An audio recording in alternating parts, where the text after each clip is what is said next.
No, it's more like a Commissioner Gordon Batman situation. Wait, who's that? He's the commissioner. When Batman is needed, the commissioner goes and he puts the light on. Yeah, the light on. Okay. So the LO in this case would be the commissioner. He puts the light on, and I'm Batman. And then you come swooping in, Correct. and you find you figure it out. Yeah, and all the knowledge I've attained is the utility belt. Okay, I'm gonna go watch Batman tonight. Any particular ones your favorite? Oh man, we could spend a whole separate podcast on the Batmans. We can talk about Batman. I know you don't love anything as much as you love Keanu Reeves. Welcome to Stop Whining About Real Estate. Join us as we chat, sip, banter, and wine with the best in the biz. Grab a glass of your favorite vino, sit back, relax, and let's wine together. Hello, and welcome to Stop Whining About Real Estate. Today we have a really special episode for you. It's just going to be me, your host, Sarah Biernbaum, and we have a very special guest today. She is part of our team, part of our family, has been a loan partner with us longer than I've been here, and she is a true important piece of not only the systems and the processes and the operations team, but our family here at Choice Mortgage Group. And I don't know where we would be without her. And she's become a personal friend of mine. Welcome to the show, Elizabeth Bensassi. I am so excited to have you. Hi. Hello. Oh my. Okay. Well, it's Elizabeth's first podcast, so she's nervous, but I told her there's nothing to be nervous about. Plus, for comedic relief, we have a picture of Emmanuel over here. I think he's in like 8th grade or so. And it's probably one of my favorite pictures of him because he looks goofy as all hell. And the fact that he's not here and his picture is sitting in his absence is just quite remarkable. So it's a lot of years. All right, welcome to the show. All right, so let's talk about some basic things. So you are a loan partner for us. Yes. For everybody that doesn't know what a loan partner is, because I didn't know once I started here, what does a loan partner do? A loan partner we work hand in hand with the loan officer. I guess the easiest way to describe what our job is that the loan officer goes and gets an application. We review the application and the documents that go along with it to see what they qualify for and to make sure that the loan that we have is viable and there are no problems down the line in underwriting. Okay, so you're like the gatekeeper. Mm-hmm. Okay, so loan officer goes out, they do their schmoozing, their sales, they, do their thing. They find buyer goes, hey, I want a loan. And they say, okay, great. Here's some information that I need you to fill out. And then boom, that's when you kind of step in and you start doing the nitty gritty type stuff of it where it's more detailed and a lot more kind of importance on financials and the inside scoop of what's going on with that person. Mm-hmm. The details of the loan, we make sure it goes along with what they want. Like, you can't get $1 million loan if you don't make enough money to support said $1 million loan. Like Emmanuel, I'm sure probably said 1 million times on the podcast or in life or in the office or in general that loans are a story. You got to have the story match, right? You got to tell a story. So you do sound like Emmanuel right I know. now. That's exactly what he says. He says it all the time. So our job is to make sure that, the story is being told properly and that we have the documents match the story. Okay, perfect. Yeah. Okay, so then you guys get the story. You get all the information. You get the details. You're kind of the person in the buyer's ear saying, hey, we need your bank statements. We need your paycheck stubs. We need your tax information. I'm sure that's probably a really fun one for you. And then you're kind of sorting through all that stuff and verifying it and making sure that it makes sense and that the story is real. Yes. And viable for a potential loan. Mm-hmm. And then if it's not, we help the loan officer find solutions as to other avenues that we could go to. Got it. So there's a creative piece to it as well. Okay. So I know I am not a loan officer and I don't do anything as far as in the systems, but I have worked for the company for 5 years. And when I first started, I somehow got put in charge of hiring for our company. So I hired loan partners like yourself. I hired processors. I hired some people in the closing department. I have to say, from my kind of point of view, the loan partner role was by far and away the hardest position to fill. And just from kind of my outside view, and you can kind of touch on it and because you're the inside scoop, but it was somebody that needed to understand what was going to be required, what was going to be asked for by, say, an underwriter or a processor, have a really good idea of the information that was coming in, be able to understand what the goal of the story was going to be and what was going to be needed to fill the proof of the story to be able to say, yes, this is a person that could qualify for a loan. Let's continue moving this forward. And I think, a lot of the other positions, not that it's less work, but it's a little bit more focused on the same thing every time. Whereas you guys, there's a lot more wild cards involved because it's the beginning of the process and you're putting the story together still. So there could be a lot of different avenues that you can go with the proof of the story, right? Mm-hmm. Also, we have to kind of anticipate what the underwriter is going to ask for based on what the story is going to be. So we also have to kind of be psychic a little bit, almost. Okay, so anticipation. And then with that, you're also working directly with the loan officers. Mm-hmm. And so there's a level of personality. Oh, and so how does that go? Well, I mean, usually most of us have more than one. Okay. So you have to... No, not personalities? Oh, well, wait, no. I don't have more than one person. I love that. Well, the loan officers do have a lot of... Most of us have more than one loan officer. I don't know about the personality thing. That's a whole other topic. But we have to learn how to deal with the personalities of the loan officer. I get it. Because we're different. Oh, my God. I love that. Okay, so you and all your personalities and the loan officers and all their personalities have to jive together. So let's say you have a handful of loan officers and they all kind of work differently and they, manage themselves differently. Would you say that that's a stress in the day-to-day? I mean, it can be because some of them want their things done at a different time frame. Some of them are a little more easygoing than other ones. Some of them have different kind of loan types and different kind of products and different kind of borrowers that they usually deal with. So when you put all that together, you really don't know what kind of day you're going to get. So just be ready for it. So it keeps it exciting. You're never bored. Okay. Ready. So now that you work with a bunch of different loan officers, how would you say your role kind of helps to streamline? How is your role important as far as, because you have so many different loan officers that you're working with, or a handful of loan officers that you're working with, everybody comes with their own experience, their own background, their own way of working. Some are really seasoned, some are more on the new side. So how does your role kind of manage that? And what's the importance of that in, I guess, the big overview of getting the loan from start to finish? I guess we have to kind of get them all to the same level because none of them are the same. So it's really important that, I guess, we're kind of like a utility. Okay. They all can use like a resource. So they all kind of access us but they all need us to different degrees because not all of them, like you said, they all have different skill levels. They all have different they've been doing this different amount of years. So what's your favorite part about your job? The puzzles. Okay, so you like putting the story together. Yeah, every story is different. Every story requires a different solution. Sometimes it's not always the same solution in the same story. Like a loan will get to underwriting, you think it's going one way, and then you got to kind of pivot. And it's fun because sometimes you have to research and come up with a different product or completely different lender or investor than you thought you were even starting with. And now you know about that. Next time you see it, you're going to know that's the way you're going with it quickly. So a loan officer doesn't even have to think twice, and they learn to trust you because you fixed it that time and now you're going to go. It's fun. So in everything that I've said, the spark in your eye came about when you literally talk about the challenges of what you do day to day.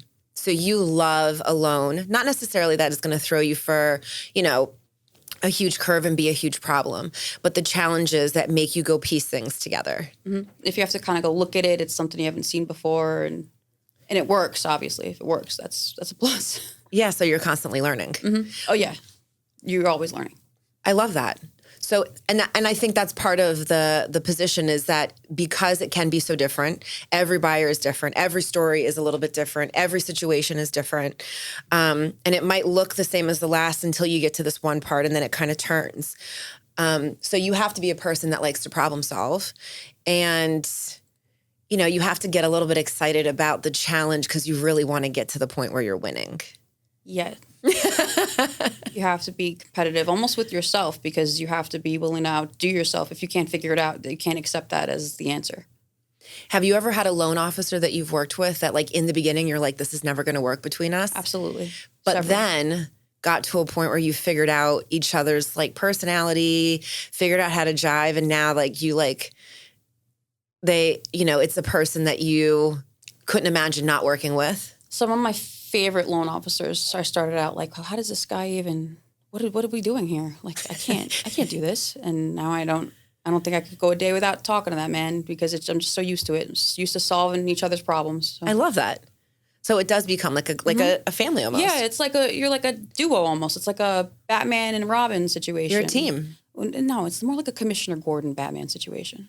Wait, who's that? He's the commissioner. When Batman is needed, the commissioner goes and he puts the light on. Yeah, the light on. Okay. So the LO in this case would be the commissioner. He puts the light on, and I'm Batman. And then you come swooping in, Correct. and you find you figure it out. Yeah, and all the knowledge I've attained is the utility belt. Okay, I'm gonna go watch Batman tonight. Any particular ones your favorite? Oh man, we could spend a whole separate podcast on the Batmans. We can talk about Batman.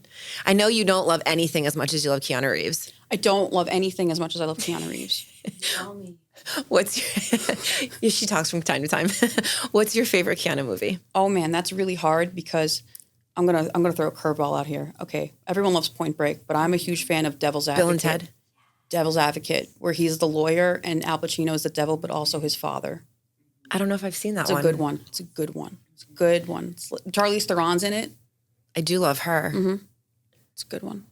Okay. Did you see that Val Kilmer passed away? I did. He's actually one of my favorite Batmans. Batman Forever was a great Batman. He's Iceman. One of my favorite movies. Yes, is Emmanuel aware of this? Because I know how he feels about that particular movie. Well, Emmanuel thinks he's Top Gun. Yeah, he thinks he's Tom Cruise in Top Gun. He does think he's Tom Cruise in Top Gun. So he also thinks he's a surgeon. He thinks he's Tom Brady. It goes back to that personalities thing that I was talking about. Lots of personalities. Okay, so what would you say? So now, like right now, we're in growth mode, right? And you've gone from a loan partner who had, how many loan officers did you have when we started? I think 2 or 3. Okay, and now how many do you have? I don't know, maybe 10 or 11. And you're also kind of overseeing a good portion of the department and the growth of the department. Yes. And the training. Yes.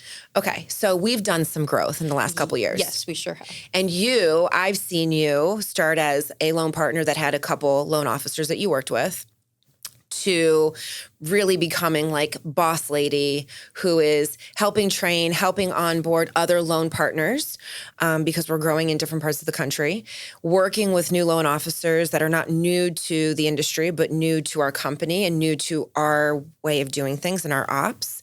From the loan officers that we had that you've been working with for years to the loan officers that are newer, what's the biggest change difference that you see with working with the newer loan officers that are just now signing into our company? I guess because they're not used to the loan partner role, a lot of them are used to doing a lot of things themselves. Okay. So, they're not used to the trust factor, so they still want to get their hands dirty, and I respect that and I appreciate that because it's like they want to do their own loan. It's their loan, but I can't wait for them to start to trust us so they can see us do our job and they can kind of relax and go out and make more calls and, they can be in their lane. Yeah, not worry so much. And you can do your Batman stuff. Mm-hmm. Yeah, so I could do exactly. So I'm going to get you a Batman thing for your office. I would appreciate that. Okay. It would go well in there, I think. Because I think that that's important. Like as we're recruiting new people, they may have a loan partner situation from the company that they came from. I think ours is much more robust than I think in a lot of other places. And I think when they get here, they're like, oh wait, you do all of these things? You're gonna run DU, you're gonna pull credit, you're gonna read the credit, you're gonna we're gonna do all of that. Yeah. I'm your person. I got this. Yeah. And then you also work with the buyer.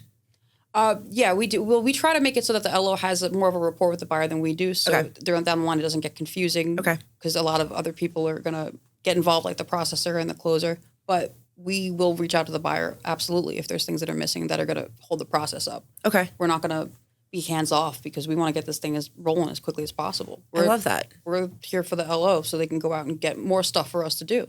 As much as the role is an ops role, there still is a sales component to it. Absolutely. Because you have to be able to speak to the buyer and be like, hey, these are the things that I need. I know this is slightly uncomfortable sometimes, but you have to explain. And a lot of it doesn't make sense to the buyer and not always to the LO either. So sometimes we have to step in and explain why it's needed for the purposes of underwriting. And for the sales thing, I mean, we have clients, but the LO is really our client more than the buyer. Right.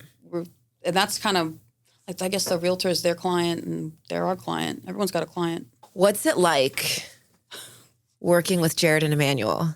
And my instructions were to say, be honest. To be honest. Yeah. Oh, boy. Now's your chance. Now's my Woo. Just get them. I mean, they both each paid me a lot of money. To say specific. Kidding. Honestly, it's actually pretty cool because I've been doing this a while. I'm pretty old. I've been doing this some years. And I don't know, the other companies, it was kind of like ops were on this side of the office, sales were on this side of the office, and never the twain shall meet except to bitch at each other and throw rocks. And like we really didn't deal with each other ever. It was just mutual hatred. They kind of just abused the ops staff and we didn't really talk to the sales staff. And here it's kind of really integrated. Like everyone it is a team effort. Everyone, the way the system is set up, everyone deals with each other. They have to, and they actually seem to like to. It works. I love that. And then them specifically. I got no issues with them. They're all right. No, I'm kidding. I actually really respect both of them. And they're going to see this on camera now to play back forever. So they have that forever now. Cool. No, I do. They're great. They're great guys. Yeah. I think just like from my perspective, when I first started, I think, Jared and Emmanuel were kind of finding their legs.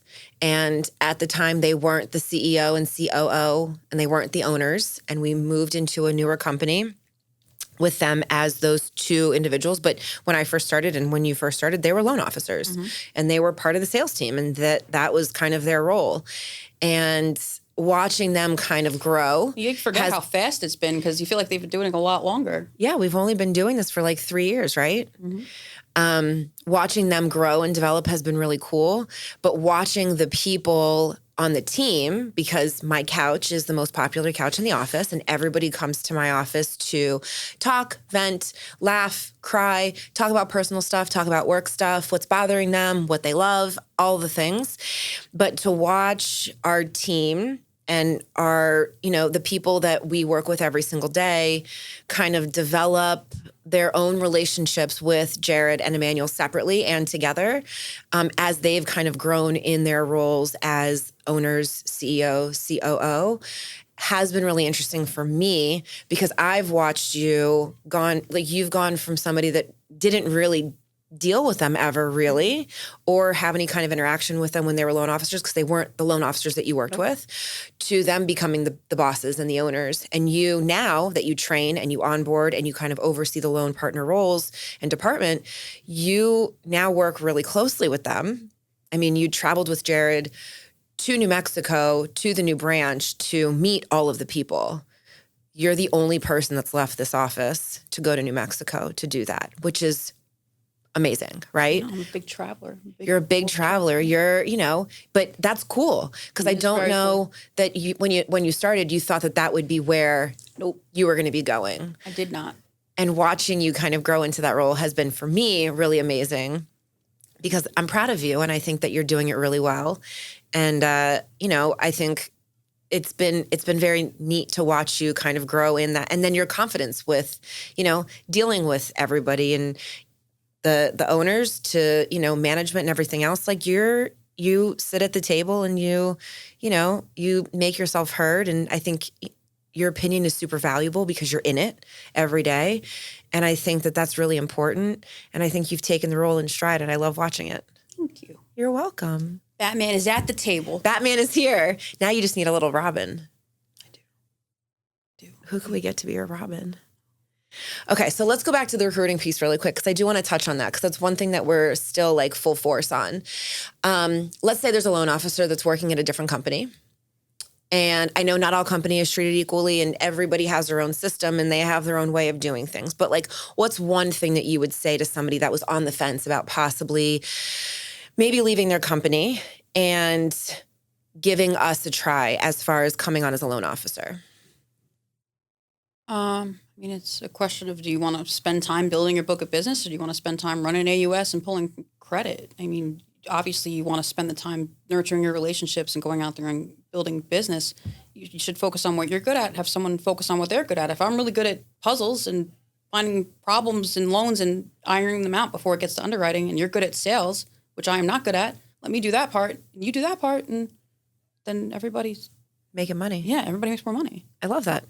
Yeah, I love that. And you've worked at how many you worked at a previous mortgage company before this, right? Mm-hmm. I've worked at two here and then one in New York. Okay. So you have a decent amount of experience in different types of mortgage companies. Mm-hmm. Okay. And I know like sometimes the, people look at ops and say, oh, well, it's such a strong ops. It's so much influence on the ops. Where's the benefit in that you can see? In having strong ops? Yeah. There's a huge benefit. I mean, I get the benefit, but sometimes on the sales side, they may not understand or have never been to a company that does have a strong ops. I think that's what it is usually. It's that they've never been. They haven't experienced it. They're used to having control and doing things their way and doing it themselves, and they've gotten lucky not having loans fall out, not having reputation-killing mistakes happening in their loans.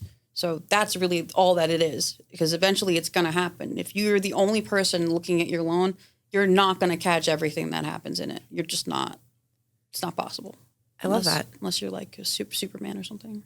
We don't have any Superman. No, we just have a Batman. Correct. All right. So outside of work, outside of being a loan partner extraordinaire, outside of training and outside of doing all the things that we do here, I've noticed that you are slowly decorating your office back there because we've moved you into a big, beautiful office. I am. You have a lot of trinkets. I do have a lot of trinkets. Can we talk about your trinkets really quick? Sure. Let's go over the trinkets. I have some Lego flowers. I have an assortment of Lego flowers. Some succulents. Some bouquets. They're all Legos, by the way. They're all Legos, yes.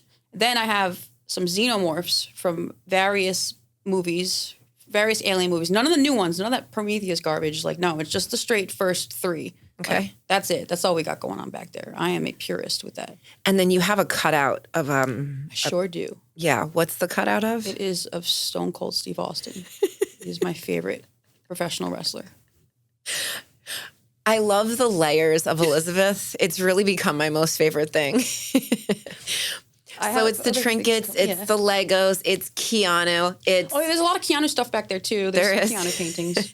There's a cutout of Steve Austin, life-size cutout. Yes, I put him away sometimes. He's very scantily clad, and the office has a lot of glass. So if we have visitors, I don't want him just. This is a reflection of a half-naked dude all over the office. I put him back. Yeah. Emmanuel and Jared actually have never complained, believe it or not. They've never told me to put him away. I caught him out of the corner of my eye once, and I didn't realize that that's what it was. And I looked, and I was like, "There's a naked man in her office," and I was like, "Oh no, wait, that's not real." No, it's Steve. It's just Steve. But it's just Steve. I really thought they were going to freak out, but they were just like, "No, this is okay. You're fine." See.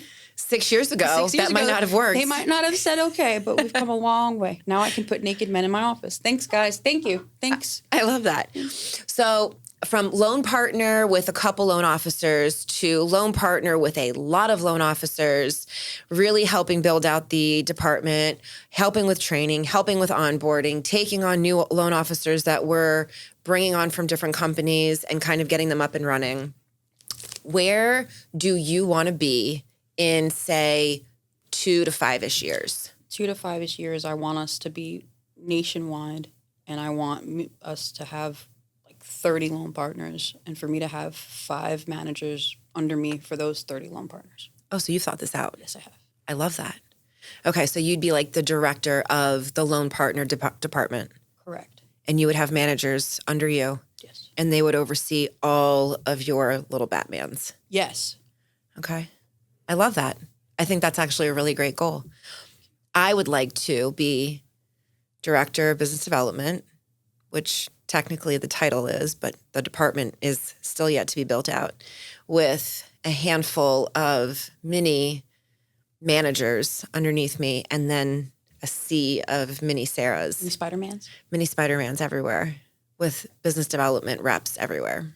Will we still have a couch to hang out on? We'll have a bigger couch. Nice. We'll have a sweet couch by then. Yes. You'll have your own couch in my office. I'll have my own couch in my office, and we'll sit on the couches during a break and shoot the shit and talk about our Spider-Mans and our Batmans, and we'll have Steve Austin with us.